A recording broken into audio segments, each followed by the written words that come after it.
মৃত্যু ছাড়া সকল প্রকারের বিপদ থেকে মহান রব্বুল আলামিন আপনাকে রক্ষা করবেন। মৃত্যু ছাড়া সকল প্রকারের দুনিয়াবি বিপদ থেকে মহান রব্বুল আলামিন আপনাকে রক্ষা করবেন। কি বলেছেন? বলেছেন নবী মুহাম্মদ মুস্তাফা সাল্লাল্লাহু আলাইহি সাল্লাম। কি করতে হবে? কোনো কঠিন কাজ করতে হবে না। আপনি তো ঘুমাবেন, প্রতিদিন আপনাকে ঘুমাতে হয়। আপনি যখন বিছানায় যাবেন, বিছানায় গিয়ে ছোট ছোট দুটি সূরা পাঠ করবেন। আর এই সূরা দুটি পারে না এমন কোনো মুসলমান নাই।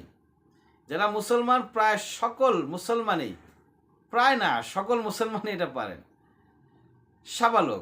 সাবালক যে মুসলমানগুলো আছে, যারা আমরা নামাজ পড়ি, নামাজ পড়ার বয়স যখন হয়ে যায় তার আগে থেকে এই দুটা সূরা সবাই মুখস্থ করে নেয়। নাম্বার 1, 1 নম্বর হচ্ছে সূরা ফাতিহা, মানে আলহামদু সূরা। আলহামদু সূরা পারে না এমন কোনো মুসলমান আছে? নাই। এমন কোনো মুসলমান যে আলহামদু পায় না সে মুসলমান না।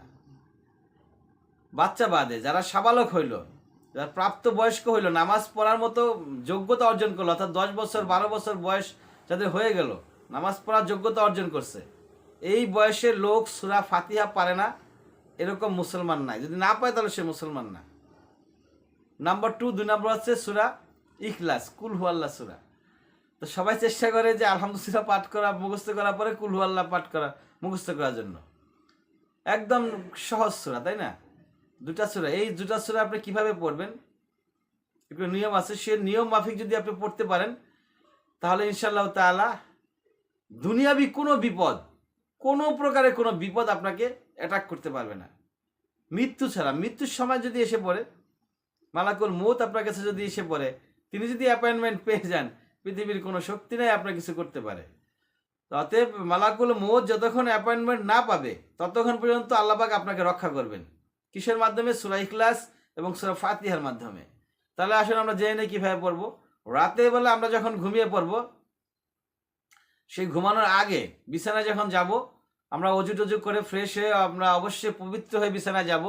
তারপর ডান কাত হয়ে আমরা পাঠ করে নেব বিসমিল্লাহ শহীদ সূরা ফাতিহা, তারপরে সূরা ইখলাস।